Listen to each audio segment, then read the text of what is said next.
Welcome to what is season 6 of Community Storytelling. And I know you're saying, I've been with Lissa Kreisler since season 1, and we're at season 6, so we're both aging together. It's okay. Community Storytelling here at KCAT TV 15, sponsored by my wonderful friend, my dear friend, Linda Lester, and we just thank her for 6 seasons of support.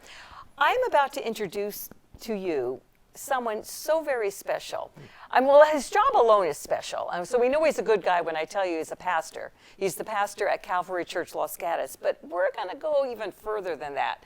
This man is making life better for families in a faraway country. So let's welcome you, Dale. Dale Gustufson. Thank you. Gustufson, I said that right? That's right. Okay, what's your trick to saying your last name correctly? It's my wife's trick. She teaches kindergarten, so the way she teaches her kindergartners is like a gust of wind. And there you go. It's a gust of sun. Gust of sun. I got it. Okay. Yeah, there you go. So, Dale, we know you do a good job as pastor, and you're a good person, obviously, Calvary Church, Los Gatos. But you have taken the term good person to an extreme. Tell me how you got so interested in Rwanda. Yeah. I mean, why Rwanda? Yeah, a good friend of mine who really went around the world doing humanitarian aid and training for pastors and this and that for a lot of years, invited me to go to Rwanda, asked me if I was interested, and I had never been to Africa before. So I was like, yeah. And so this was 2009, maybe? Oh, way back. Yeah. So I was like super intrigued, going to Rwanda. I knew some of the horrific stories that came out of there in the early 90s with the genocide and how the recovery was.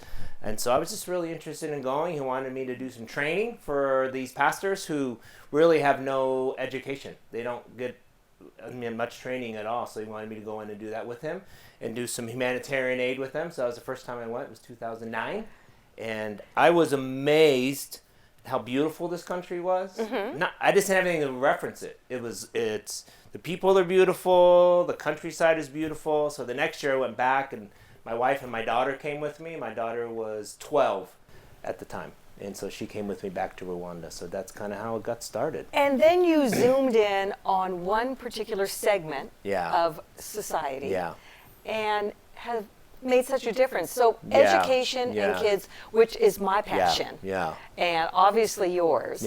And what is the deal with education in Rwanda? The best I understand it, and when I say that, is this is what we were told. So when my daughter was with me, when she was still in high school, she came again with me, and we were traveling around with these people, people that are friends, and they were telling us that after the 3rd grade, you have to pay to go to school. There's no more free public education. And so since so many people out in the villages especially are making so little money, they can't afford, because they have to have a school uniform and pay to go to school, and they can't afford it. So at the age of 8 or 9, you're done. And so these kids are doing physical manual labor, carrying things to the market. A lot of times girls at a very young age, 12, 13, are getting married, and all sorts of crazy things, So the cycle of poverty kind of just keeps going at that age, and so they can't bridge that gap a lot of times. You figured out a way to help them. And it's a great, wait till you hear this story. So there's a couple of things that we do. We definitely, the first thing is my daughter's like, Dad, we have to do something. Dad, we have to do something. Like she was like, yes. Your daughter Anna, we need to give her proper credit. Yeah, my daughter Anna. She's like, we got to do something. So a couple of things that we started to do, and we wanted to address what we could for some of the kids to continue on in their schooling. Right. So how can we help pay for this? It wasn't very much. So we could raise some money to help continue their education, like pay for their schooling. It's like... But the next thing, I know you're building schools. Yeah, so that was the other... So the other piece is like kids who've been out of school for a while, and to give them a marketable skill. So we started to build these schools where we were teaching them, giving them a skill set. And so we raised some money. The first thing we're teaching them is to become a seamstress or a tailor. How did you decide on that particular trade? We asked them. What they wanted to do. What they could do. They wanted to sew. They wanted to sew. There's 2 things they wanted to do. They wanted to sew, or they wanted to learn how to do motorcycle mechanics, because the taxis there in Rwanda are all 99% are motorcycles. So there's a need. So if someone can fix it. So they wanted to sew, and they thought that would be a good business. And did you find that boys wanted to sew as well? There's Or a couple. they were all for the motorcycles? No, a lot of them wanted the motorcycles. So Of we course. raised money to send them to like a trade school. That's great. But more of the girls wanted to learn to sew. So you built a building out of what? Yep. Man, it's What do you build a building So what they do is they cut down trees. Okay. They literally take the stalks and the log of that and build a frame around that. From that point, they build mud. So Rwanda is like lava. It's in land of 1,000 hills, a lot of lava. So they have adobe. So they make mud and put it all in there around that. That dries. They then put chicken wire around that again, and then they on the outside, if they can afford it. They do bricks. So we're like, no, we want to build this. And so right way. You built a place. Yeah. You put some sewing machines Yeah. The ones that you pedal. So Really? Because there's not electricity in Of a lot of course, these I buildings. wasn't even they have thinking some, about but that. that's not a thing that would have stopped them. So, because it's out in the villages. So it's I don't know what they're called. So how many kids have you made tailors, seamstresses so out of? 24 in our school Amazing. right now. And they have gone on to support their families? Yeah, so we just finished the first group that are now starting to own their own businesses. And so we've raised some more money to get them sewing machines to start, but the idea is they're setting aside money that they make each month so that they can end up buying their own machine and being launched. So we built the second place where they could start their businesses. Because that's how you Unbelievable. stop the cycle of poverty. It's not just throwing money at them. It's like, no, let's build them, let's train and equip them. And What do you do for funding? Like, who we ask pays for friends. all this? Yeah, we have friends. You ask friends? We ask friends. We do social Oh, my media, goodness. but it's almost all friends. And we just ask friends, and I just say, here's what we're trying to do. And Well, okay, people so are faithful to that. Yeah. I mean, it's so fabulous. I mean, I know, of course, we need help with our education in America as sure. well. But for you to go to a place like Rwanda, Yeah. and you're right, these families. I mean, how do they support their? How do they support each other? Yeah. Yeah. I don't know what. I don't know what is it. Is it tourism? What is in Rwanda? No, I mean, there's a little section in Rwanda Yeah? where they're really known for like their gorillas. If you remember Yeah. Jane Goodall, that's the northeast section of Rwanda. Okay, the got it. northwest section. So it's like you can go there, but as a visitor, you're paying a lot of money to visit that. So it's really not tourism. No. The land is very fertile there, so the food isn't an issue for them. They have lots of food. It's it's very tropical actually. There's a lot of mangoes and papayas and fruit. So they just barter and trade. You go to the market and there's a lot of bananas and they just do that. So some of it, like any other country, there's infrastructure jobs, but you start to get out in the villages, they're just surviving. And what are these kids making with these sewing machines? Oh man, the first thing they had to make was their own school uniform. So they're very unique in that. So they're making clothes and they sell them at the market, or they repair clothes. Rwandans wear beautiful, beautiful clothes. It's very vibrant, Very colorful. very Yes. colorful. Yes. There is not anything they wear that that doesn't match. Match doesn't matter. It's You don't just want it to beautiful. match, Yeah. yes. So yeah, a lot of things they sell in the markets. There is tourism that goes through there, so they sell it to people that are coming through and that kind of stuff. And do these kids know you? Do they know what you are doing for them? We met a few. In 2019, we were able to go back, but then we couldn't because of the pandemic. But we're going back in a month, February 15th. To the same village? Same village. And you're going to build another And, facility? Yeah, we want to see the schools, the two that we have so far. That's amazing. There, and do a reading glass clinic for people who need reading glasses, That's and do some fabulous. training, and then see what's next. So we have some people And that. you're going back? Yeah. You're going back with more. I know you were also collecting glasses. Yeah, Seeing so, eye glasses. Yeah. Not- reading. not drinking yeah. glasses. We do reading glass clinics because when they go to the, they're from what I hear, they're like $80 a pair there. Like, it doesn't make any sense. No. Yeah, and so and another thing. need a lens another crafter thing. there. Yeah, another thing you can do there is medical insurance for a year is like $3 a person, and so but they have to buy it for the whole family at the Mm-hmm. same time. So sometimes they can't get the $20 up. So. We try to provide medical insurance for people too. Do the families stay together the entire time, or do the kids grow up and end up making their own family? Yeah, they kind of just add on to the house. Just add on to the house. The community really takes care of each other on that. Some will go to the city and stuff like that to work, but How can we help you? wow. Yeah, I think my heart is just for people who want to partner in a tangible way with us. How do they get in touch with you? So we started a nonprofit. My wife and I started this nonprofit. Called? It's called Pastor Coach Gus Ministries. And that was a placeholder. So I'm a pastor. I'm a football coach here at Los Gatos High School. I've been coaching high school football for like 30 years. Go Wildcats. Yeah, go Wildcats. Just to be involved in kids' lives and in the community's lives. So my nickname over the years has been Pastor Coach, and then Gus is my nickname my whole life. That's for my last name. All right. So right now we just call it that. It's PCGM is what it's called. So PCGM dot. PastorCoachGus.com is our website. Say it again slowly. PastorCoachGus.com. Okay, because if I can get you some donations, yeah, I'll be so happy. and it's just fabulous. All the things we do doing. is just super tangible. So like a dozen of reading glasses is $18 for a dozen of them. So you can help somebody be able to read something. And how much is a sewing machine? Sewing machine is $172 a machine. And do you have to buy fabric too, or? Yeah, so the fabric, we go into the city. So it's like right now to launch a business, to help someone launch a brand new business, it's $172 for the sewing machine, and it's $35 in fabric. Gives them enough to start their business. And do they take the sewing machine home?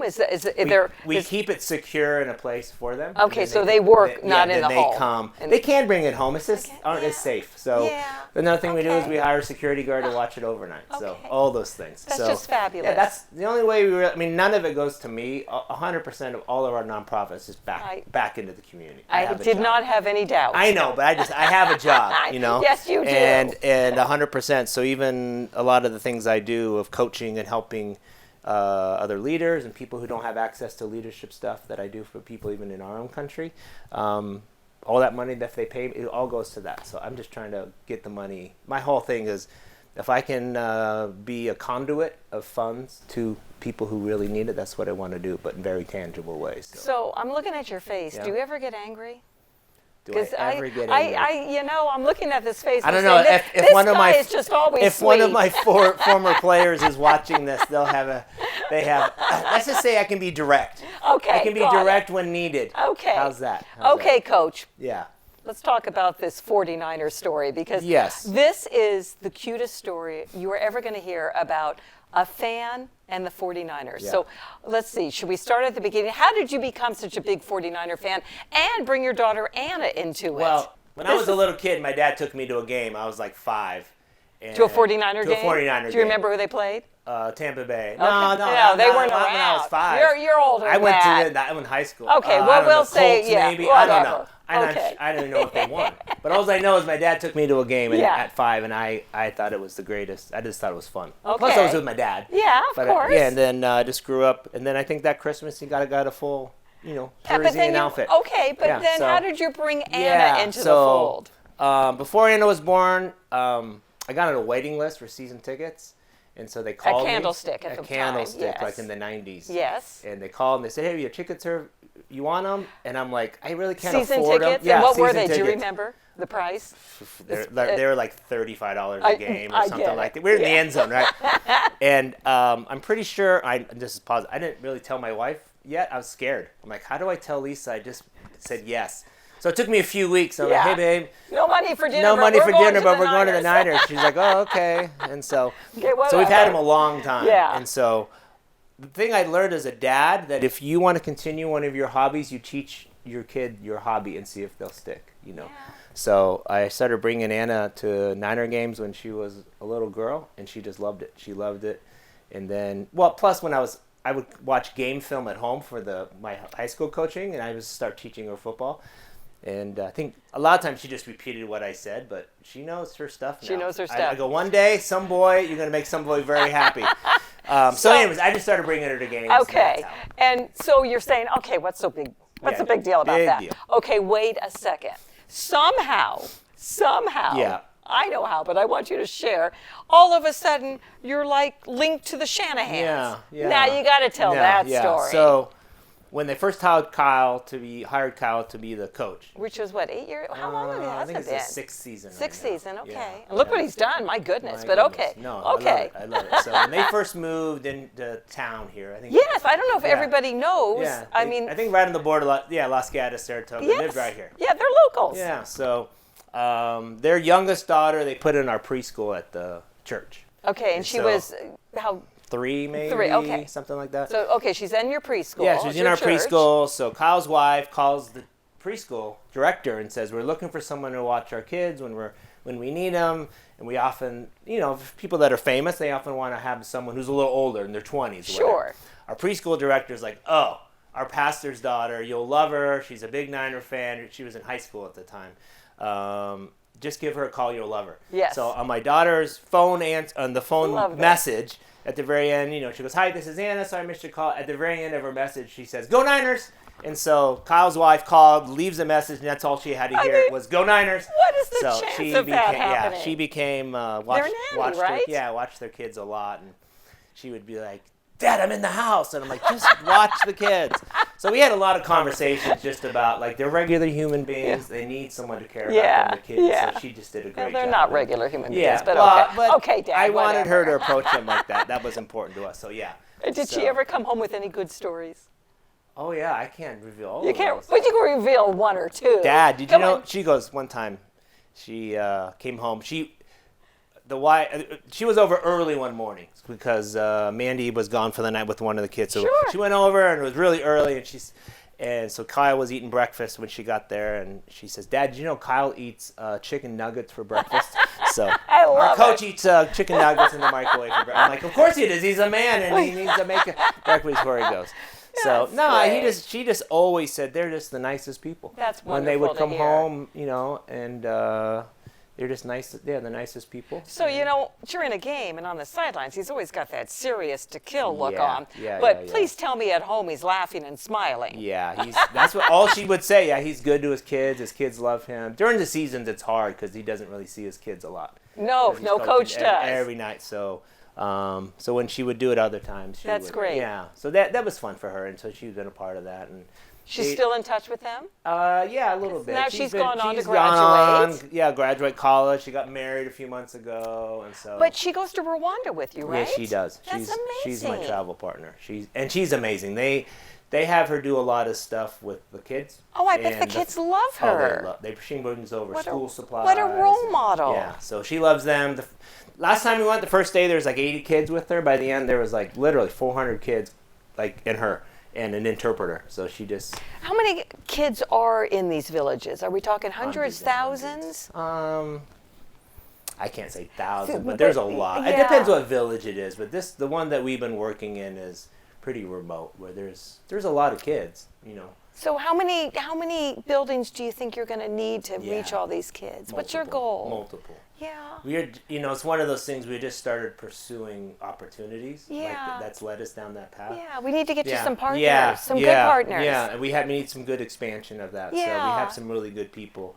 But we need to do more. We need to really do this all over the place where kids, to bridge the gap. Right? We want to help kids to continue education, but for those who missed out, we need to start giving them a trade. So we just pursue what those are, and I try to partner with people who have money to.